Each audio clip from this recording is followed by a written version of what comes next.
আমার বন্ধুরি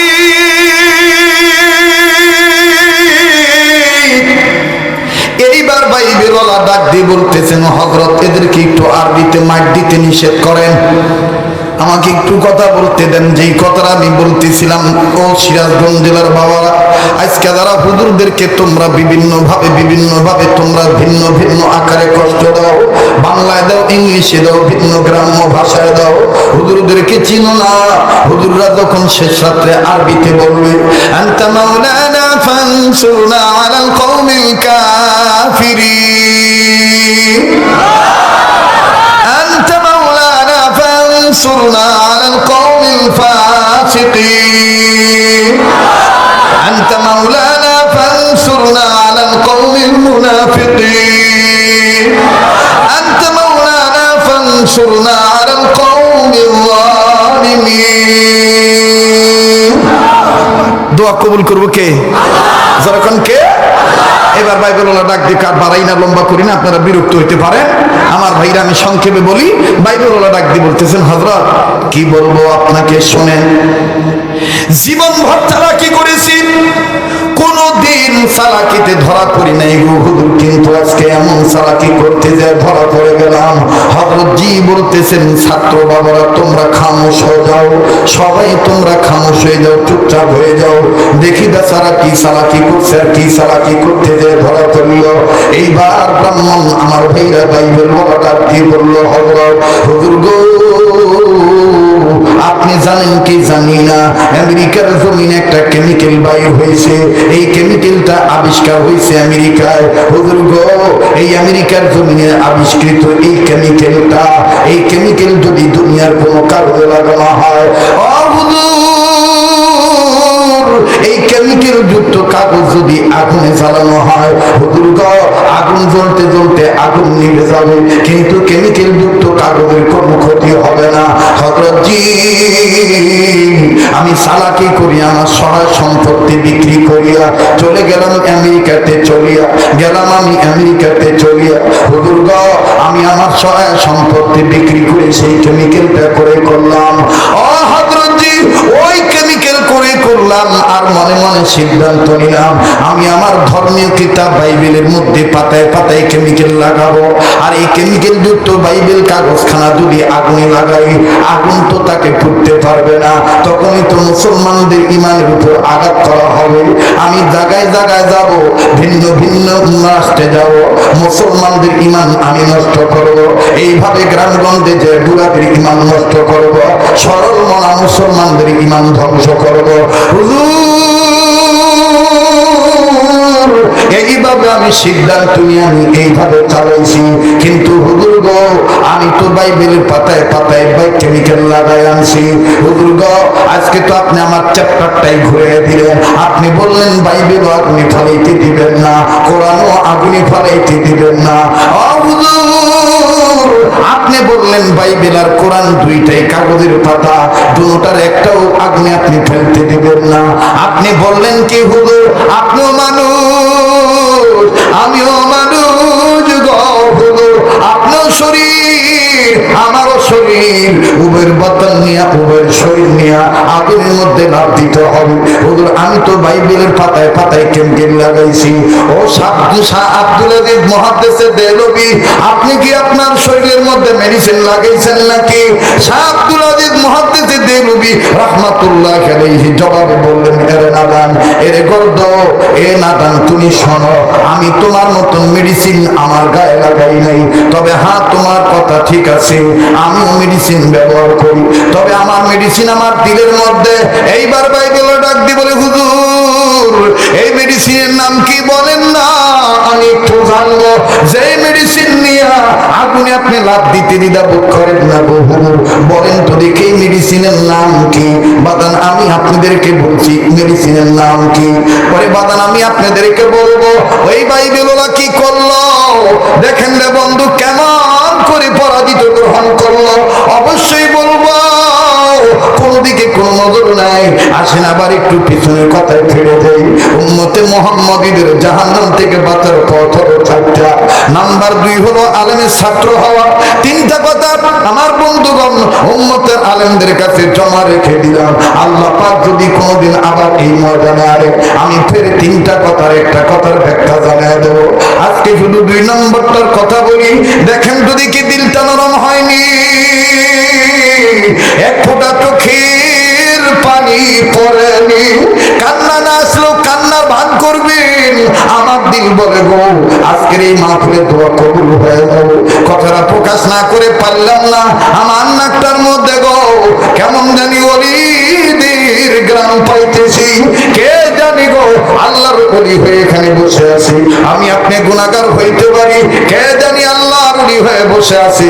এই ওলির উসিলায় আল্লাহ আমাকে আপনাকে মাফ করে দিতে পারো। চিৎকার দিয়া বলেন আমিন। আরে বাবাজি, উম্মতে মুহাম্মাদীদের জাহান্নাম থেকে মুক্তি পাওয়ার পথ হলো 4টা। নাম্বার 2 হলো আলেমের ছাত্র হওয়া। দেখেন রে বন্ধু,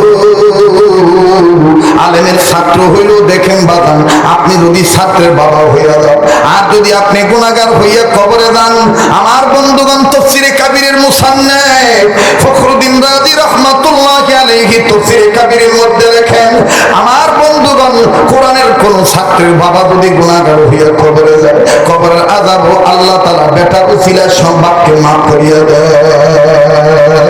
চিৎকার দিয়ে বলেন সুবহানাল্লাহ। বাদন আমি লম্বা করব না, দিলটা নরম করে দিবেন। এক ফোঁটা চোখের পানি দেখেন হাকিকতান ফলাইতে পারেন কিনা।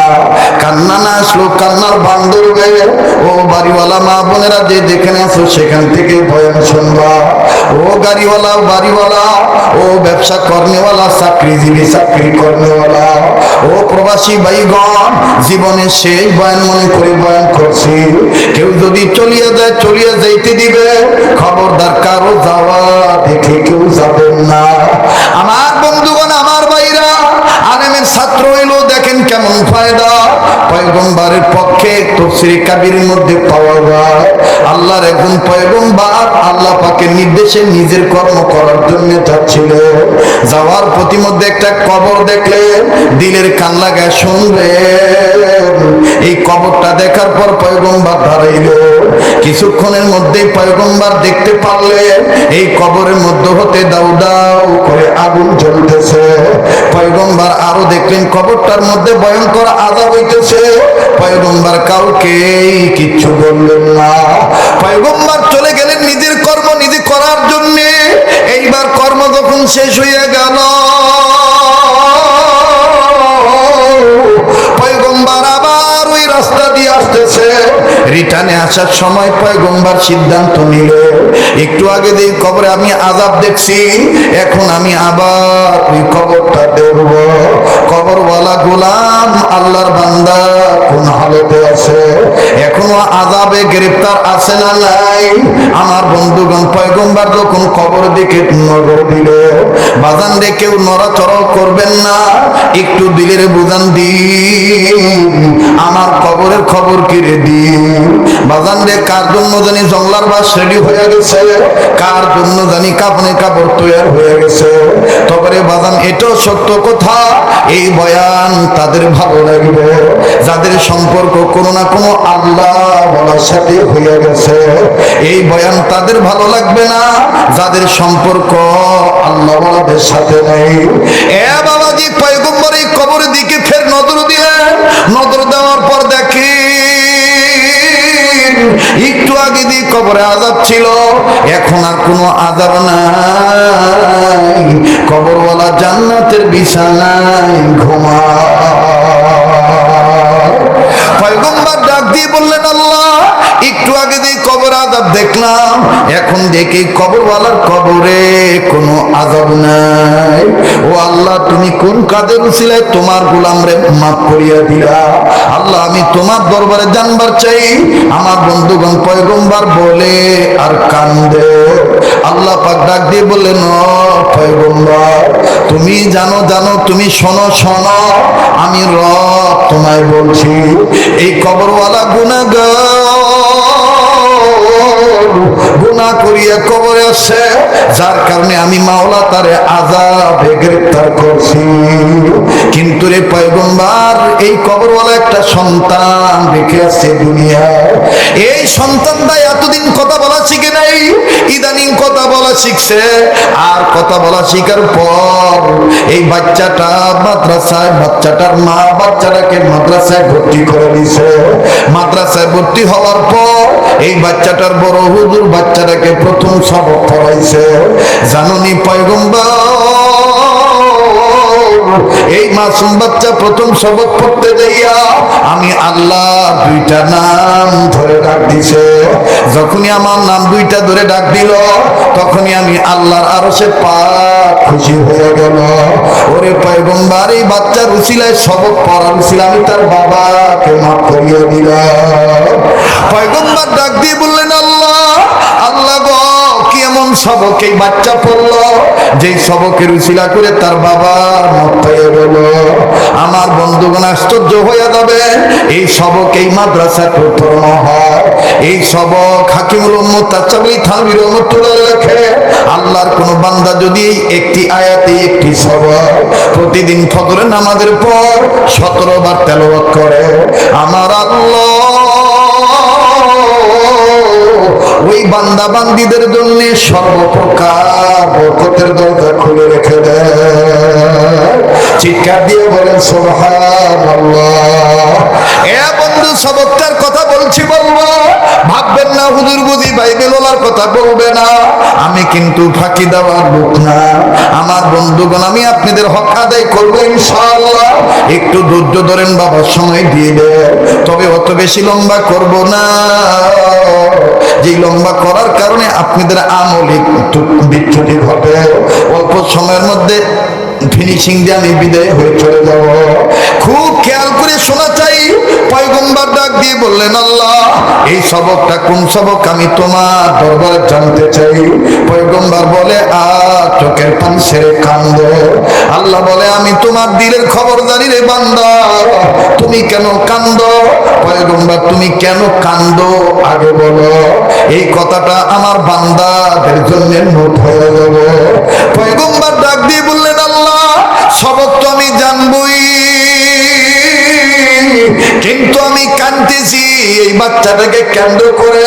এই ছেলেটা কত বড় ভাগ্যবান, এই বাচ্চাটার উসিলায় তার বাপ মা পেয়ে গেল। ও আল্লাহ, দুনিয়ার সব ছেলে মেয়ে যদি এরকম দিনদার হইয়া যাইতো, সব বেটা বেটির মা বাপ তো কবরের আযাব থেকে মাপ পেয়ে যাইত। ও আল্লাহ, আমি এই চিন্তায় চেতনায় কান্দি। বাজান, আজকে আমার আপনার গুনাহ করতে করতে কলবের মরিচিকা পড়িয়া গেছে, যার কারণে চোখের পানি আসতে চায় না। এ বন্ধু, দেখেন তো দেখি কান্নাকাটি করা যায়নি। কান্না না আসলেও বা কান্নার অভিনয় করবে, এই গভীর রাত আমার আল্লাহ কবুল করবে। বাবাজি, একটু চিন্তা করিয়া দেখেন তো দেখি, ফিকির মান হইয়া চিন্তা ভাবনা করিয়া দেখে, আমি আপনি মা বাবার কেমন সন্তান হইলা। আমার আপনার মা বাবা আমার আহাল অধীন হওয়ার পরও মা বাবাকে কি জাহান্নামের আগুন থেকে বাঁচাইতে পারলাম না?